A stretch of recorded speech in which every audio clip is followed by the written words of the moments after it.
Zbadal som, ako po ceste beha kačička s malým. Zastal som a v kanáli som videl, že sa pohybujú ďalšie malé.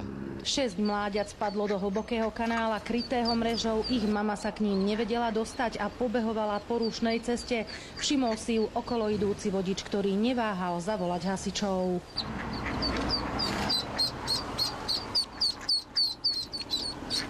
Za mamičkou. Moje, aké si rýchle. Zlaté to je. Upozorňovali odstavenými blikajúcimi autami okolo idúcich vodičov na to, že sa na ceste niečo deje, aby spomalili. Ďalšie mláďa uviazlo na druhej strane cesty. Hasiči liezli do kanála popri autách, ktoré cestou prechádzali. V premávke si tak museli dávať pozor aj sami na seba.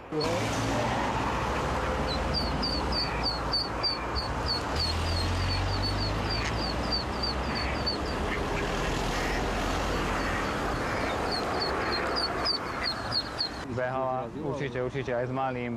Zo 3-krát by ich tu už bolo zrazilo.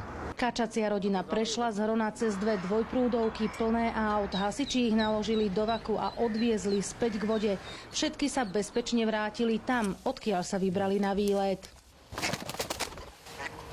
Oni pôjdu za ňou.